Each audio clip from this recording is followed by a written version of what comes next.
Welcome in, everyone, to another live edition of our Lennox on Baseball live stream podcast. Yes, live stream podcast. Welcome in.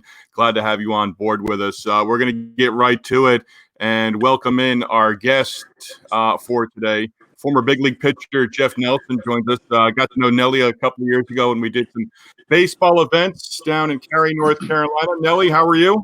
Good, Steve. How are you? I'm doing well. Family doing well? Everybody's great. It's moved up here to New York City from Florida. A little chilly. I'm not used to this cold weather yet. I still have the thin skin from Florida.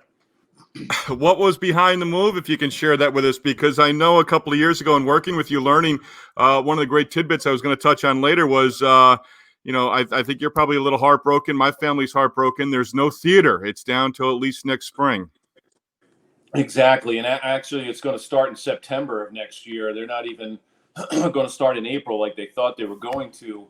A lot of my friends are a lot of Broadway guys and some actors and some stagehands, and they're not going to get back until maybe July to get ready for that September run. But it's different. I absolutely love the city. I played here for 6 years, and a lot of opportunities for me to do things here. And I miss it. It's not the same around the theater district, but there's other areas in New York City that it seems like it's coming back.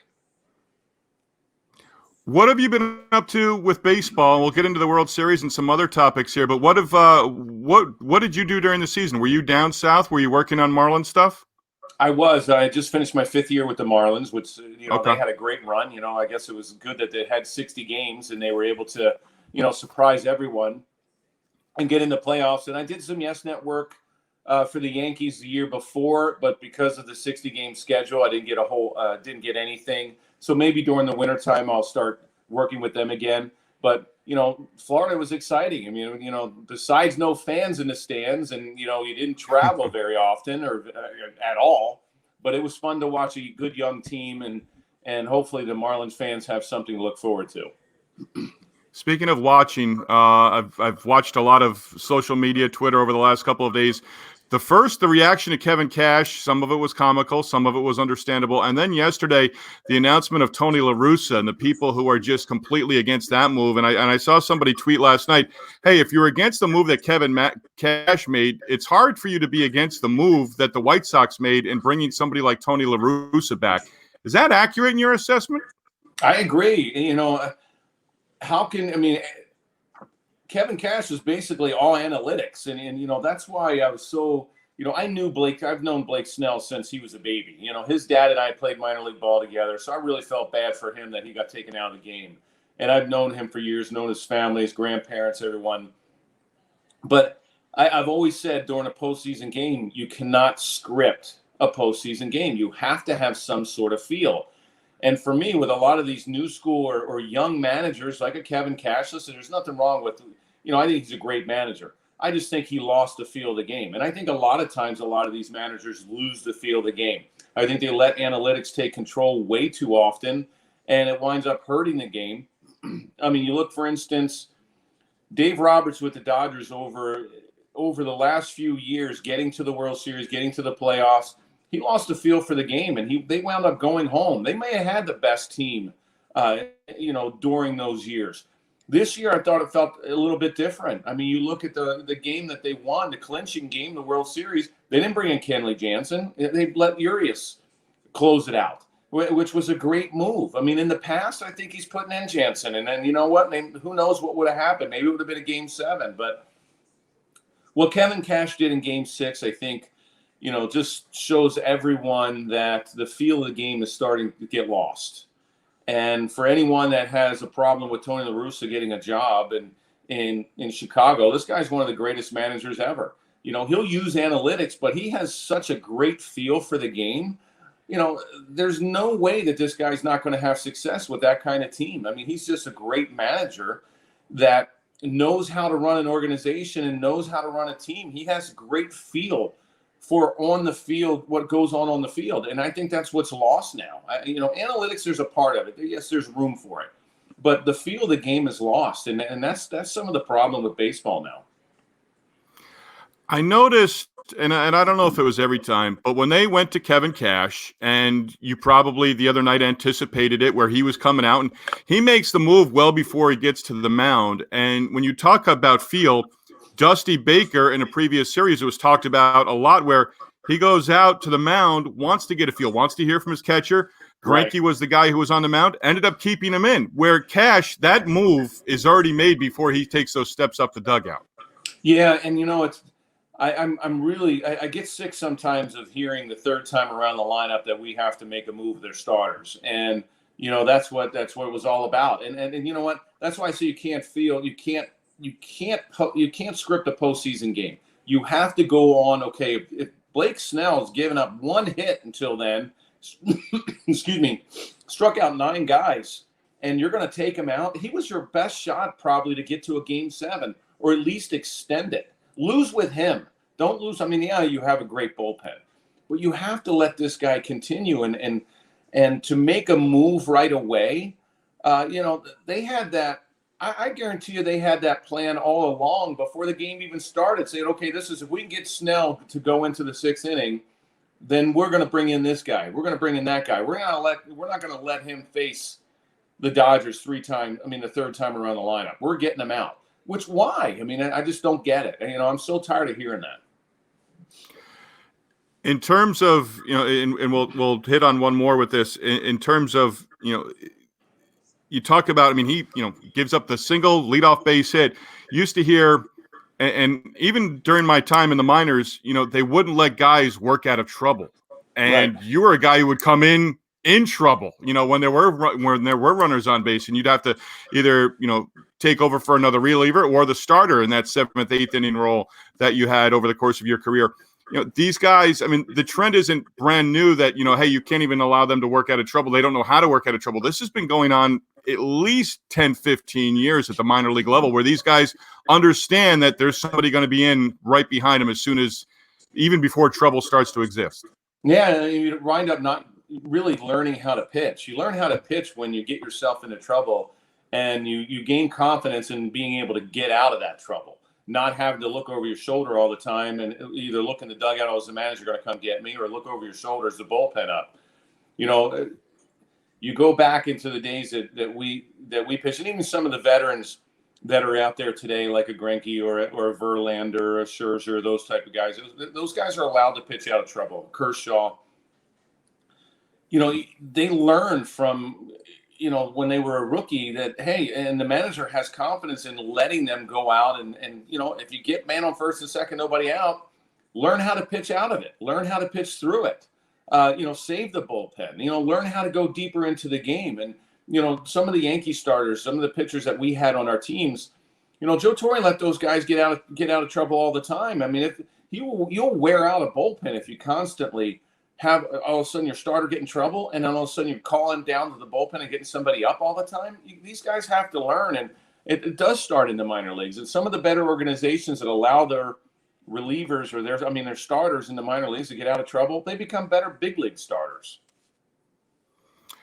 How gassed, how out of fuel do you think those bullpens were for both teams as they were called upon day in, day out? And prior to the World Series, no days off in between. Well, the one good thing, they had 60 games, so they didn't go through a complete season like they normally would. And around August, September, you get a little tired anyway, and you hope the starters kind of pick you up a little bit. I imagine they were pretty gassed. When you're playing 7 days or 5 days in a row, and then all of a sudden you're seeing 7 days in a row in the ALCS and LCS, and then you get to a normal schedule as far as the World Series where you have that day off, 2 day off, then 3, and then day off. It definitely helps. You don't really have starters that go deep into the game anymore. Around 100 pitches, they're pulling them. So that gets to be, as a reliever, that, and you try to prepare yourself for that. But I imagine they were pretty gassed. Luckily, like I said, it was only 60 games this year.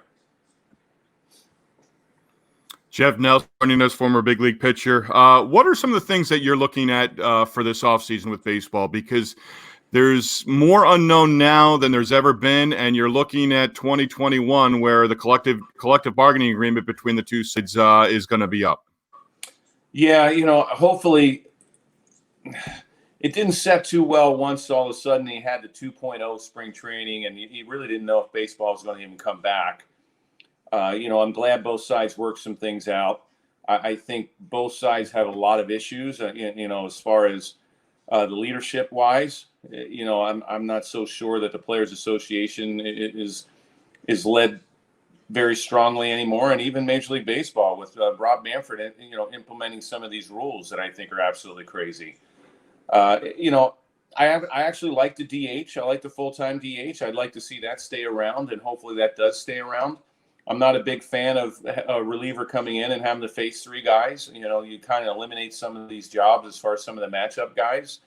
Um, the guy on second base in extra innings, I didn't mind it. I was really against it in the beginning, and I thought, okay, this isn't baseball. It does have the advantage, I think, to the home team. And I'd like to see that either go away or at least have something that, if you play extra innings, say you play 10, 11, 12, and then that 13th inning is when you start, or the 14th inning is maybe when you start putting that guy on second base. At least make it a little fair in the beginning, and then all of a sudden, since you don't want to go deep into the game or deep into that bullpen, maybe you throw a guy on second or just eliminate it altogether. It's going to be interesting to see what teams do. I mean, you look at the New York Yankees. They were supposed to be one of the best teams in baseball, and they went and they were battling for the 8th spot in the playoffs. And I actually get to consider the playoffs. I actually liked what they did this year with expanding the teams, having half the teams get into the playoffs. It gives everybody a shot. I mean, the Marlins would have never gotten in there if it was 162 games, if they wouldn't have had a expanded playoff system. I like the 2 out of 3. I don't think it's that bad. I think it's, sometimes it's a little bit, a disadvantage for some of the good teams. All of a sudden a good team comes in and loses. But the free agency is going to be interesting. You look at this COVID-19. I hope that they have fans next year. I hope fans are able to come back, and I hope it becomes a normal baseball season. In terms of the free agency, are there guys out there that you look at and you say, LeMahieu is a good example. I mean, the Yankees might have to do some other things in order to keep him on board.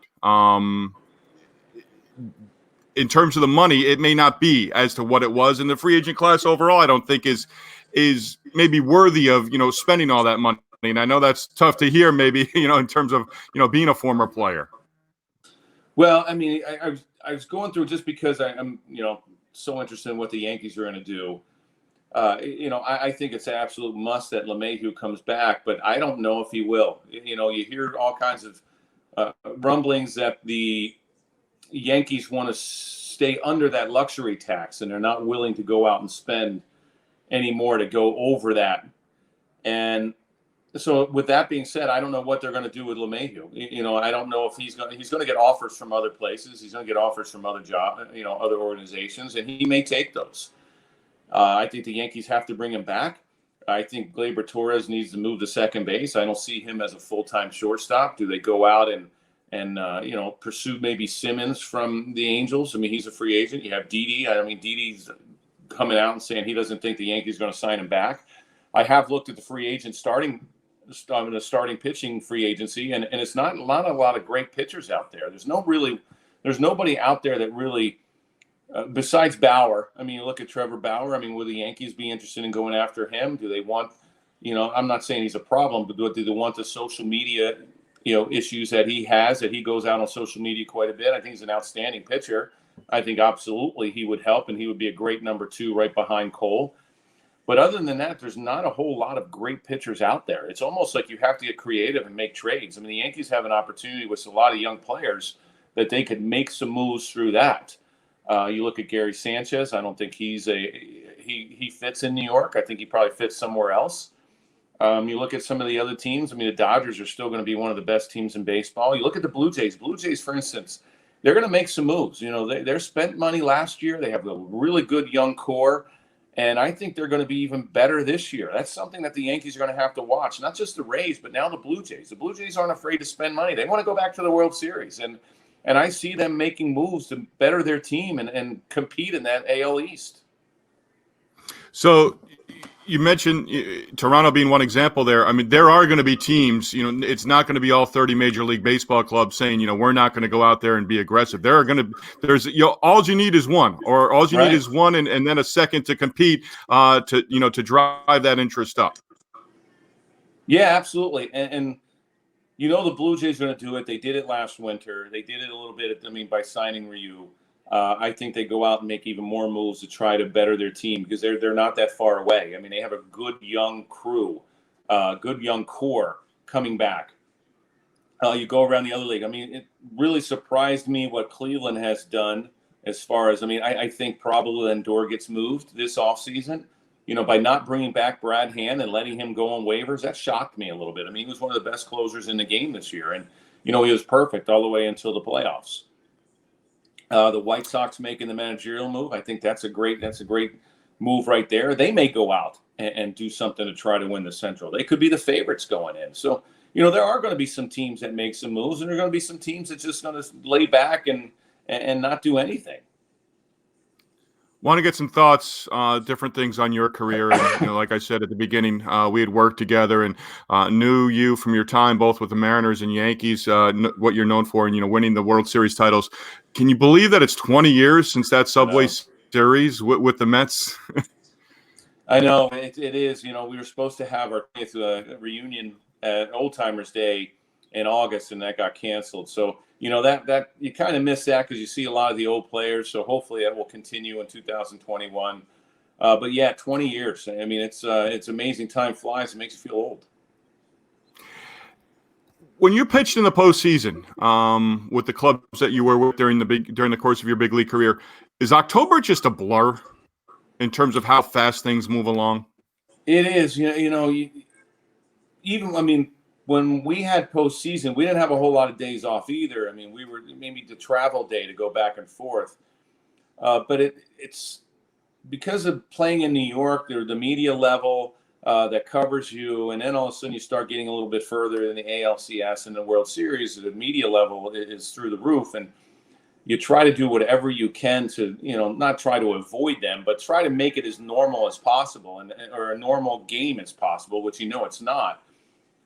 But I was fortunate to play in 8 postseasons, 8 years, and you get used to it. And all of a sudden when it stops, and all of a sudden my last couple of years of my career, we didn't go to the postseason. It gets disappointing, and you're so used to it that you're like, okay, here comes October. We're going to be in. Let's see how far we can go and how deep we can go in October. But it's such a blast, It's just. The weather starts changing. You have great teams that you're facing, great pitching. The anxiety level and stress level is through the roof. You're almost exhausted by the time either October or even a game is over. Of the World Series titles and the rings that you have, what's the one, people come up to you and you've always, even seeing you briefly in the times that, we work together, you're always gracious with your time to talk. But what World Series championship team that you were part of do you enjoy talking about most? Probably, all of them, but probably 2000, only because you run in being in New York and you do a lot of things in New York. You run into a lot of Met fans as well. So you kind of rub it in a little bit. That was the season that we kind of backed into the playoffs. We only won 86, 88 games. And, everybody was counting us out saying, oh, we're too old. And, it's about time for somebody else to win. I mean, even the Oakland A's, when we played them in the division series, were saying the same thing. But that was my favorite because I don't think anybody else in the United States cared about the World Series because you had 2 New York teams. But in New York, it was crazy. And, you had houses next to each other, one a Met fan, one a Yankee fan. You had all the, subway memorabilia all around. I mean, that was just so exciting. And obviously to win, and then you win 3 in a row, that might never be done again. But, that was by far my favorite.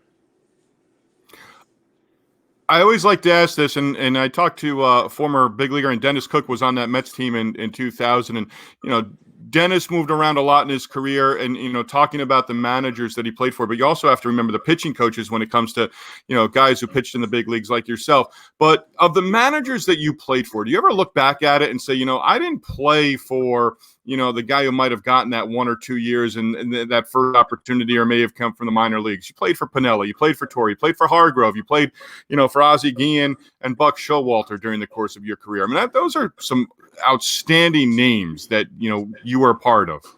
Yeah, I played most of them with Pinella and Torrey, and total opposites as far as how they go about the game. And Lou Pinella managed like he played, and he was a very intense manager. He was a very intense player. He was perfect for Seattle because he was a guy that you needed to have out there to get the best out of his players. And if you took him like you should, he expected the best out of everyone. And he was tough to play for. I loved playing for him because he used me in every situation, and I knew what he was trying to do to get the best out of me.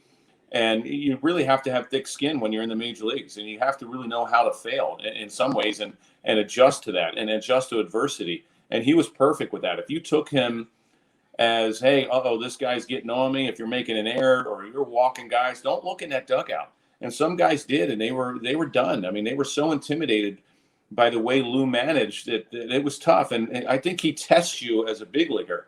And I even tell him today, I said, because of the way you were and because of the way I took you as a manager and how I learned from you, that's one of the reasons why I had such success in New York is playing for Lou. I mean, Lou was a tough guy, but he was a great manager. And then you go Joe Torre, who was perfect for New York, laid back, had all kinds of confidence in his players, really took the media away from the players as far as answered all the questions. And, some managers in New York will say, well, you know what, go ask them. I don't have all the answers. But he tried to do the best he could to take the media away and allow us to go out and compete at the highest level in the toughest place in all, I think, all of sports. And he also, Mr. Steinbrenner was such a great owner, but he also took him away a little bit as well, as far as the players not feeling the pressure from the media or the pressure from the front office. I thought he was perfect in New York, and he was also a great guy that I love to play for. 2020 has been one of those years where we're never going to be able to summarize this in 5, 10, 15, 20 years to grandchildren and even to our children. For me, all the things, I don't think they'll get lost, but, the number of big leaguers, the number of former stars, Bob Gibson, Tom Seaver, but also Whitey Ford. Did you have many interactions during your time with the Yankees with Whitey Ford? Yeah, during Old Timers Day, I was lucky enough when I was in Seattle my first couple of years that we went into New York. I think there was two years before I became a Yankee that I actually went into New York during Old Timers Day. And I was always one of those players that, I wasn't a big Yankee fan growing up because I grew up in Baltimore. So I was a big Oriole fan, and you're taught to hate the Yankees.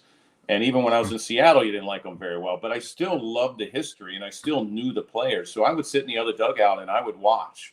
And then you become a Yankee, and then, Mr. Steinbrenner had all these players, all the alumni, all the great Yankees dress with you. You were in the same locker room, and we had a small locker room, but we had 50 guys extra that were sharing lockers with you, and Whitey Ford was one of them in there.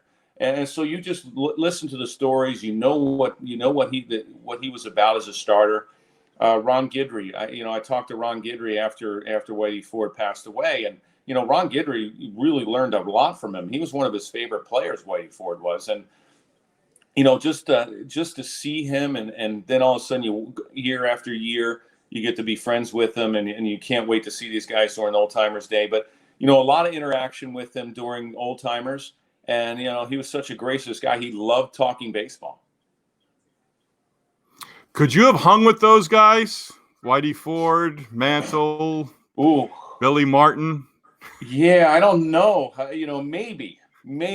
I would give it my best. I know that. I might not have 15 years in. Maybe I'd have like 5 or 6. But, it was, from what I understand, I watched a lot on Billy Martin, and I never really got to meet him. I heard he was a great manager, but obviously his off-the-field stuff is what really hurt. And he was another one. And I think that's what, when I had Lou Piniella, I think he learned from Billy Martin and some of his managerial styles. Obviously not the off-the-field stuff that Billy did, but I wish I would have gotten to meet him. I think I would have loved him as a manager because I took Lou Piniella as a guy that was trying to get the best out of me. And so I accepted everything that he brought to me, and I learned from that. So I'm sure I would have loved Billy Martin as a manager. As far as hanging with those guys off the field, I don't know about that, but who knows? Well, they had some great teams. It would have been exciting to play with some of them. Great stuff, Nellie. Thanks so much. Wish you all success going forward, and hope you and the family all stay healthy here. Enjoy the Okay. time in New York and be safe. Thanks, Steve. Thanks for having me. Jeff Nelson joining us. Terrific guy. Met him a few years ago, like I said in the beginning, of being able to go down to the USA Baseball events in Cary, North Carolina. And I think Nellie, at one point working with Nellie and Steve Sachs. And two characters. And I hope I have this right. I tried to go back and look at it, but I think I have this right. We were doing one of the USA Baseball events, and we were in the booth, and there was a catcher for one of the teams who basically took it below the belt, not once, not twice, but a handful of times. And you felt for the kid. He stayed in there the best he could, but he just kept getting a foul ball or crossed up. And at one point in the booth with Nellie and Steve Sachs, we just, all three of us, it became comic relief with him. And back at the hotel after our games were over for a particular day or going to dinner, Nellie's just one of those guys you listen to in terms of the stories. And I was blown away, and maybe we have him on down the road. He is a theater guy. I was blown away by just listening to how often he would go into New York, be in New York for events, and he'd go to shows. And he's the one who, I think at one point it was, we're going to see Hamilton, or maybe he had seen Hamilton, early on when it came to Broadway. But he was just enamored with it, and has, like you said in the beginning, he's got friends that are in that industry. Great chat with Jeff Nelson. I'm glad I was able to connect with him and make that happen. He had some good stories there in the end. Whitey Ford, Lou Piniella, who he played for with the Seattle Mariners at the start of his big league career. And, the names, Torrey, in New York, you mentioned Mike Hargrove when he was playing as well, and Buck Showalter in Texas. Hargrove during one of his other stints with the Seattle Mariners. A couple of random thoughts here for you as we wrap up, and Nellie alluded to a couple of them in terms of free agency. Saw something the other day, and I've seen this past. I haven't chronicled it or anything, but you get to this point early on in the offseason, and you start talking about free agents and stuff like this. And I saw it the other day where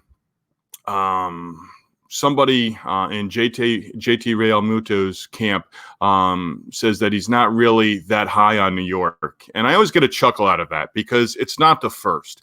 But the thought that I always have when I hear a free agent guy hitting the free agent market in baseball of saying, New York's not really a market for him. Come on. Are you really going to take the Yankees and the Mets possibly going forward with their new ownership group led by Steve Cohen? Are you really going to take them out of the equation? Can't believe that for a second. If the money's there, if the years are there, JT Realmuto will have plenty of interest in New York City. But it's always somebody involved, somebody who's on the inside, somebody in the know, who's talked to him, and, New York may not be the place for him. Well, are you really going to take that number one market in the country out of the bidding for your services for the coming years? Certainly one of the top free agents out there. You've got Bauer, you've got Springer, you've got Realmuto.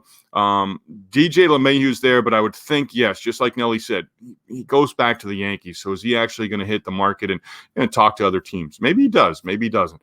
But after that, there's not a whole heck of a lot available. I love the tweet. I didn't share it the other day, and I hate doing this to say who actually had it. But, from Tuesday to Friday, if you were upset with Kevin Cash and what he did in the sixth inning of Game 6 of the World Series with Blake Snell, and then you find out yesterday and you have a problem with what the White Sox did with hiring Tony La Russa and bringing the Hall of Fame manager back, if you have problems with both of those, you got to figure out where you're at with all of this, because the second move almost is an exact opposite of the first move, where, yes, Tony La Russa is going to have numbers available to him and all of that stuff, but he's going to do it, as you heard Jeff Nelson say, he's going to do it with feel. And I love the move. I think ultimately, just like with free agency, is this move going to work? Was this move successful? Tony La Russa guides the Chicago White Sox to a World Series title, not just to the World Series, but a World Series title in the next 2-3 years. I'll give you on the outside of a fourth year. Then yes, it was a successful move. interesting to hear his quotes yesterday, but just, between Kevin Cash on Tuesday, Tony La Russa named his White Sox manager yesterday. Twitter, thank you, because you certainly entertained me along the way. Back at it with more guests next week with our Lennox on Baseball live stream. We thank Jeff Nelson once again for joining us on this Friday. Have a great weekend. If you're out there trick-or-treating somehow, some way, be safe with you, with yourself, and with your children as well. Thanks so much. Enjoy the week.